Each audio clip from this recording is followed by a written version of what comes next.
Pessoal, que a Corregedoria Geral da Câmara dos Deputados enviou à mesa diretora representações contra 14 deputados que ocuparam o plenário da casa no mês passado em protesto à prisão domiciliar do ex-presidente Bolsonaro, assim que foi anunciada, como era esperado.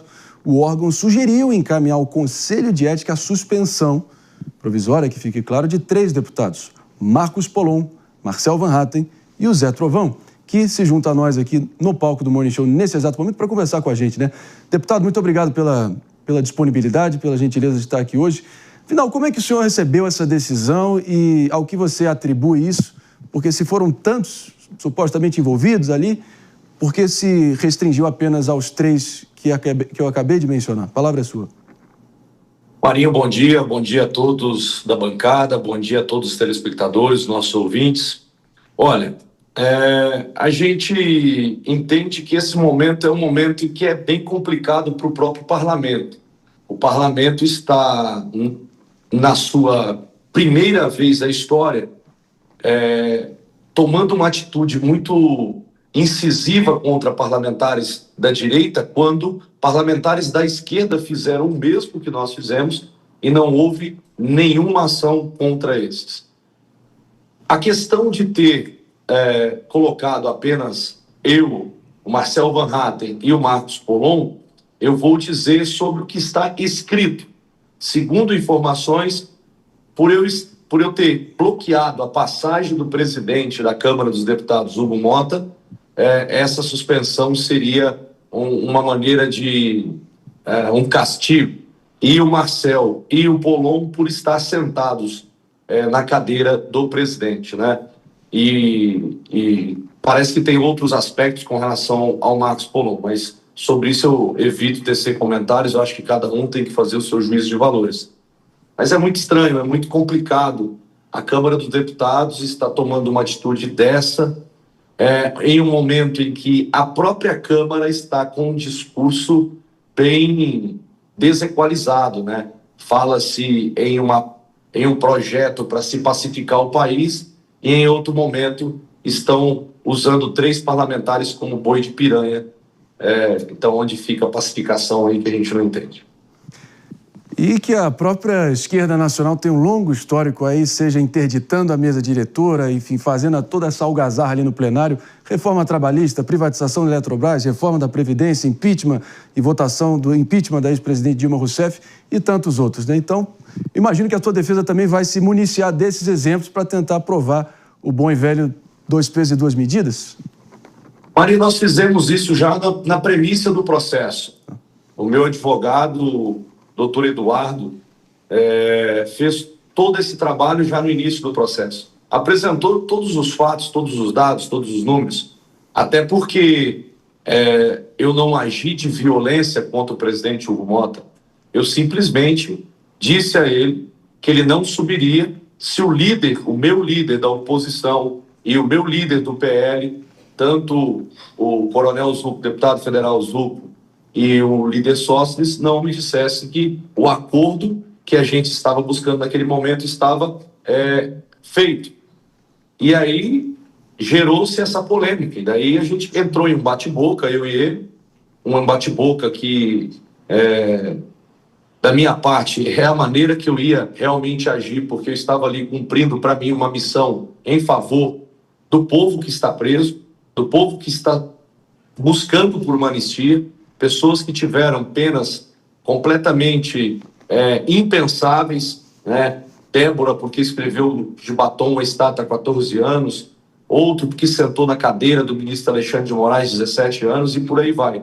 Então, a gente vinha buscando algo que era muito, na nossa concepção e na minha concepção, aquilo que é justo para o Brasil. Eu estava aqui acompanhando o debate de vocês em todos os aspectos, de Eduardo, de Flávio, da direita, da esquerda, e a grande verdade é que a gente vive um mundo paralelo, porque nós não fizemos até hoje 1/3 do que foi feito pela esquerda, mas nós estamos sendo condenados a julgamentos severos por ter agido em momentos sem violência, exceto do 8 de janeiro, que eu lamento o ocorrido, e digo que todos aqueles que iniciaram e incentivaram a quebradeira, o motim, esses deveriam pagar.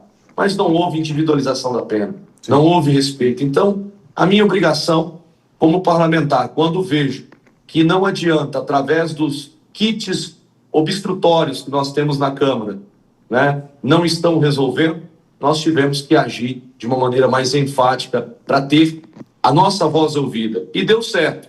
Agora, claro, querem construir um monstro no meio de tudo isso.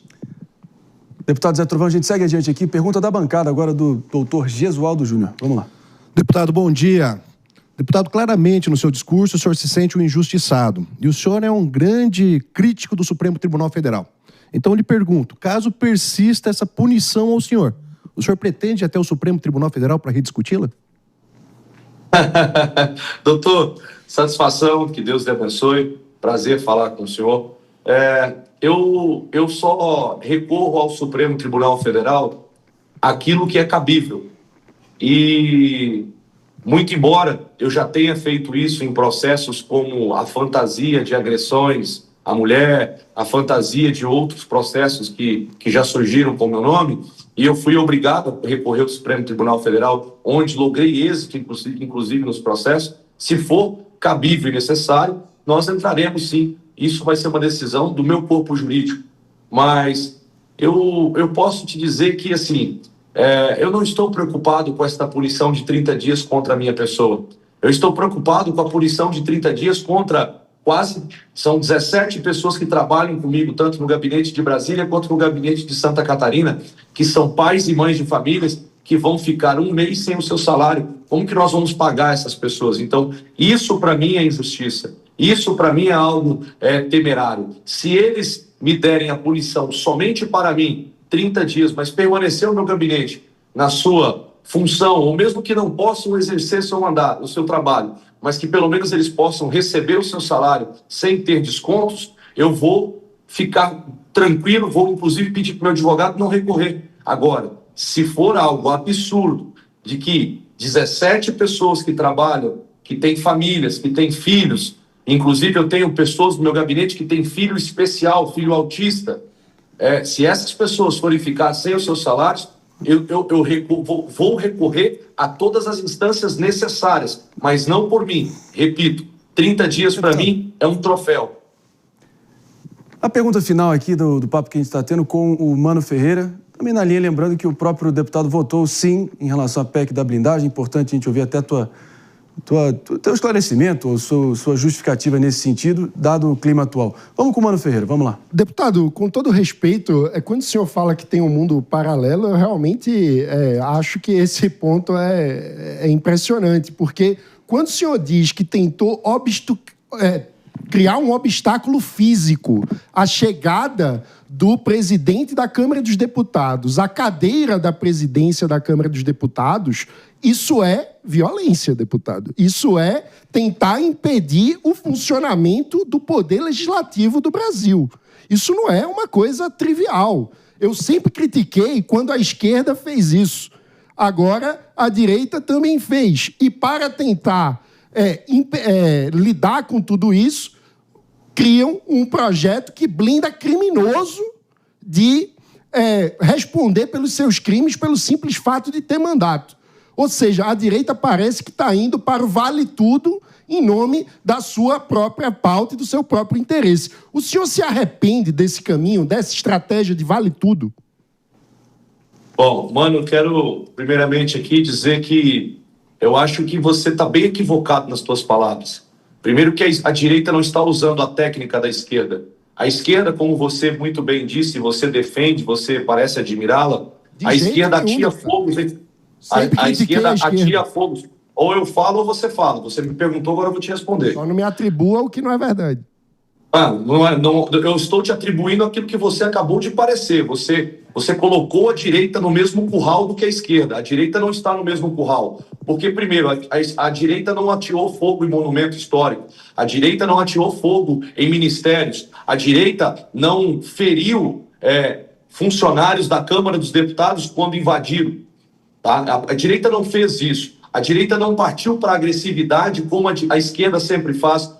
Há exemplo, belo extremista que nós temos no Rio Grande do Sul, lá no meu estado vizinho, o Peninha, que disse que ele queria passar por cima das pessoas, matar aquelas velhinhas. Então, assim, quem é extremo é a esquerda. A direita, muito pelo contrário, a direita sempre manteve as nossas manifestações pacíficas. E eu ainda tenho certeza que um dia, o processo do 8 de janeiro, a gente vai encontrar muito rato na sala, porque aquele processo é muito estranho. Pessoas que nunca cometeram atos de violência do nada fazer. Como eu disse aqui no princípio da minha fala, quem cometeu o ato de violência deveria ser condenado. E condenado apenas que realmente cabe dentro deste processo. Então a gente tem que ter muita cautela no que fala quando se fala sobre isso. Outra coisa, eu vi a grande imprensa dizer que a PEC da blindagem é a PEC da vagabundagem, é a PEC da ladruagem, é a PEC do bandido, é a PEC do roubo. Olha, me desculpa, nós estamos retornando à Constituição de 88, onde era exatamente o que estava escrito nela. E sim, eu não sou igual a esses hipócritas desses deputados que votaram favoravelmente a PEC e depois foram fazer videozinho se lastimando. Por quê? Ou porque sofreu pressão popular, ou porque sofreu pressão judicial de algum lado. Eu acredito que essa PEC está muito aquém do que precisava ser. Essa PEC não pode e não vai defender bandido, porque quando um bandido for julgado na Câmara dos Deputados, eu votarei favoravelmente à prisão, à cassação, a tudo que for preciso contra um bandido. Mas hoje nós estamos refém de uma Suprema Corte que liga para líderes partidários dizendo para eles como eles têm que votar, isso tanto na Câmara quanto no Senado. Nós estamos vivendo o momento mais absurdo de todo o Brasil. Se você me perguntar se eu estou feliz com esta votação, eu digo para você que não. Até porque eu sou favorável que se acabe prerrogativas parlamentares, que seja tirado da mão da Suprema Corte, que vá para a primeira instância. Mas, infelizmente, para este momento do Brasil, o antídoto está sendo o veneno. Não tem o que fazer quando a Suprema Corte interfere 24 horas em uma ação descarada contra o Congresso Nacional. Deputado, cassação. O senhor mesmo a gente poderia ter salvado, por que exemplo, o antídoto é veneno. Ou seja, o senhor está defendendo que, diante das circunstâncias, vale envenenar as instituições brasileiras, vale retomar um instituto que, enquanto vigiu de 88 a 2001, de 254 parlamentares que tiveram pedido de processo em andamento, apenas um teve autorização para que o processo seguisse. Entre os que não tiveram, teve até Ideobrando Pascoal, deputado motosserra, que fazia parte de um grupo de extermínio e que cerrou, esquartejando a sua vítima. O senhor acha isso normal, deputado? Vale até mesmo isso em nome dos interesses da direita? Vamos lá, 2001, quem falava para o povo brasileiro que era corrupção, que não era corrupção, eram as grandes imprensas. Era Globo, Record, SBT, eles falavam que era corrupção ou não. Hoje, parlamentar não se esconde atrás da sua castra. Hoje não tem como um parlamentar cometer crime, roubar e não estar nas mãos nossas, inclusive, que temos redes sociais fortes, denunciando esses crimes. Eu disse para você e repito, infelizmente o momento que nós estamos vivendo é um momento perigoso. O parlamento não tem mais liberdade de trabalho. Por quê? Porque existe todos os dias uma pressão do judiciário sobre o parlamento brasileiro. E digo mais para você, 2027, o parlamento precisa ser limpo, tirar esses deputados, esses senadores corruptos e covardes, porque eles estão aqui, mesmo com esta vigência de hoje que nós estamos vivendo, da nova Constituição, aonde foi feita a mudança, da maneira que foi, a gente continua tendo parlamentares que têm crimes de corrupção dentro da Câmara dos Deputados. Me diga onde foi. Como foi que voltou a cena do crime Luiz Inácio Lula da Silva? Me diga como voltou o famoso Capitão Cueca, que foi deflagrado que o seu assessor estava com dólar na cueca. Então, assim, não adianta a gente falar que a maneira que está a Constituição hoje está protegendo o parlamento dos corruptos. Os corruptos estão aqui dentro, o maior deles é Lula. Então, o que nós estamos tentando fazer hoje, e ressalto para você, mesmo eu não achando que seja uma PEC perfeita é devolver a liberdade de um parlamento poder, por exemplo, votar o impeachment de Alexandre de Moraes, de um parlamento, por exemplo, poder votar o impeachment de Luiz Inácio Lula da Silva. Nós precisamos limpar o bueiro, o Brasília. Eu quero que você concorda, eu acho que todo mundo concorda, isso aqui é um grande bueiro cheio de ratos. E nós estamos ali tentando lutar contra esses ratos. É difícil. Blindando os ratos? Nós não estamos blindando os ratos. Nós estamos blindando o parlamento. Para que juiz não faça como fez com Deltan Dallagnol, que perdeu o seu mandato. Foram 347 mil votos jogados no lixo por uma decisão monocrática de Alexandre de Moraes. A gente não pode continuar achando que isso é normal. Daniel Silveira recebeu indulto presidencial e está atrás das grades. Isso não é normal. Me perdoe. O que nós estamos querendo fazer hoje, e para encerrar a minha fala, porque eu sei que vocês querem encerrar, é que o parlamento precisa ser blindado de alguma maneira. E em 2027 o povo brasileiro precisa eleger gente que tenha responsabilidade para a gente acabar definitivamente com todas as prerrogativas parlamentares. Deputado não tem que ter prerrogativa, mas o judiciário não pode ter direito de massacrar o parlamento brasileiro como tem feito. Deputado Zé Trovão, debate espirituoso, acalorado, e a gente sempre promovendo nesse sentido, mas sempre mantendo respeito. A gente agradece demais a tua presença. Obrigado, Marinho. Obrigado a toda a bancada. É assim que eu acho que a política tinha que ser feita aqui no parlamento. O que nós fizemos agora desvenda muitas coisas importantes. Vocês estão de parabéns. Todos aí, a Ana, estava vendo a Ana falar, a posição da Ana, isso realmente é, quando a pessoa reconhece que existem elementos que já se passaram de todos os limites. Um forte abraço a todos, que Deus abençoe.